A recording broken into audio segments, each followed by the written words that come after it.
అప్పుడు ఇంటరిం anticipatory bail అడుగుతూ ఇంటరిం అడిగాడు. మరి అప్పటి నుంచి కూడా అతను పరారులోనే ఉన్నాడు. ఇంటరిం అడిగితే మరి అప్పుడు లూత్రా గారు కూడా ఆర్గ్యూ చేయడం జరిగింది. ఇంటరిం బెయిల్ని తిరస్కరించడం జరిగింది. ఈరోజు మళ్ళీ ఐటెం నెంబర్ 67 మరి బహుశా 12:30కి అలాగా రావచ్చు. డెఫినెట్గా అంతా సమాచారం అంతా ఉంది. విజయపాల్ పాత్ర సుస్పష్టం. సో అంచేత చూద్దాం ఏం జరుగుతుంది అన్నది. నేను ఆసక్తిగా ఆ ప్రొసీడింగ్స్ అన్నీ చూడటానికి ఆసక్తిగా ఎదురు చూస్తున్నా.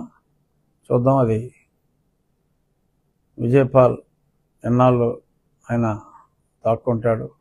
ఒకవేళ విజయపాల్ గారికి ఏమన్నా బెయిల్ వస్తే మిగిలిన వాళ్ళందరూ కూడా వరుసగా బెయిల్కి అప్లై చేద్దాం అనుకుంటున్నారా? నాకైతే త్వరితగతిన విచారణ అంతా క్లియరు, అక్కడ ఏమీ లేదు.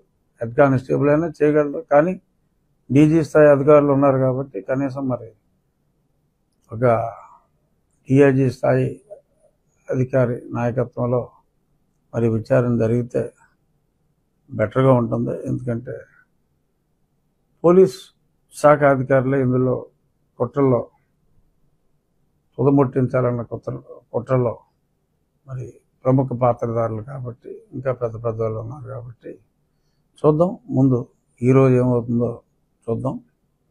ఇక ముఖ్యంగా ఈరోజు మున్సిపల్ శాఖ మంత్రి నారాయణ గారికి నా హృదయపూర్వక ధన్యవాదాలు తెలియజేసుకోవాలి. నేను లాస్ట్ వీక్ మనం కలిసినప్పుడు చెప్పా, నారాయణ గారిని అభ్యర్థించాను. ఆకివీడిని కూడా మీరు కన్సిడర్ చేయాలి, కొత్తగా మున్సిపాలిటీ అయింది.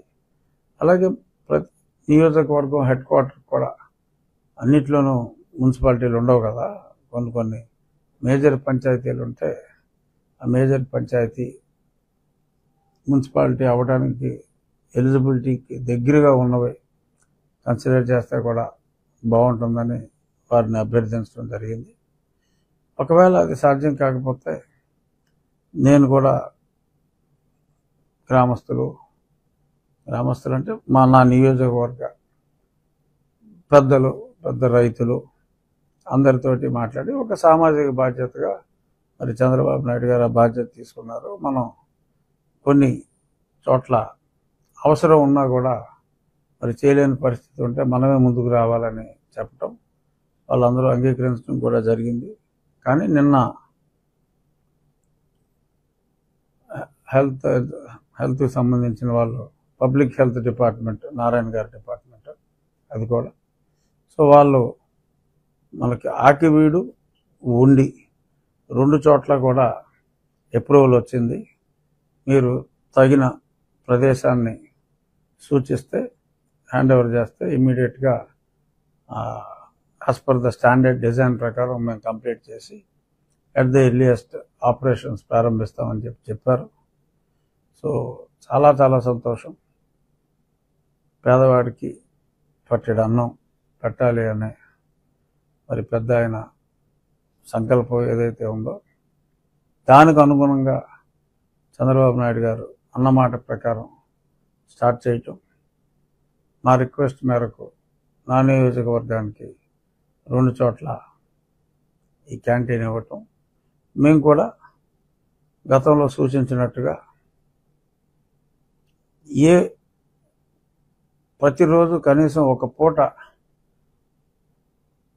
వారి తల్లిదండ్రుల పేరు మీద కానీ, వారి వివాహ వార్షికోత్సవం కావచ్చు, పుట్టినరోజు కావచ్చు, ఏదో ఒక రోజు ఒక మీల్ని, అయితే లంచ్ లేకపోతే డిన్నర్, ఏదో ఒక మీల్ని ప్రతి ఒక్కళ్ళు అడాప్ట్ చేసుకోవాలని చెప్పి ఆల్రెడీ మేము చెప్పడం జరిగింది. డెఫినెట్గా వీఆర్ ఎక్స్పెక్టింగ్ హ్యూజ్ రెస్పాన్స్. నా నియోజకవర్గమే కాదు, చాలా చోట్ల కూడా ఎంతోమంది, ఎస్పెషల్లీ విదేశాల్లో ఉన్న వాళ్ళకి మరి వాళ్ళ తల్లిదండ్రుల పేరు మీద ఇటువంటి కార్యక్రమం, వారు తల్లిదండ్రులు పుట్టినరోజు కావచ్చు, ఒకవేళ వారు ఈ లోకాన్ని విడిచి వెళ్ళిపోతే అక్కడ మరి కర్మ చేసినా కూడా మరి ఇంట్లో సరే పూజారి లేకపోతే కనీసం సీడీ పెట్టుకుని కర్మ చేసినా మరి 10 మందిని పిలిస్తే వచ్చే పరిస్థితి లేదు అక్కడ. సో వారి ఆత్మశాంతికి ఇక్కడ వారి పట్టణంలో లేకపోవచ్చు, లేదంటే వారి మండలంలోనూ వారు నివసించిన ప్రదేశంలోనూ ఎక్కడో దగ్గర వారి పేరిట ఒక మీల్, ఒక పూట, లేదు స్తోమత బాగుంది ఆ రోజు లంచ్ డిన్నర్ కూడా స్పాన్సర్ చేస్తే రాష్ట్ర ప్రభుత్వం ఇవాళ ఆర్థికంగా మరి ఎంతో కష్టాల్లో ఉంది. మరి ఉక్కిరి బిక్కిరి చింపిన విస్తరలా చేశారు గత పాలకులు.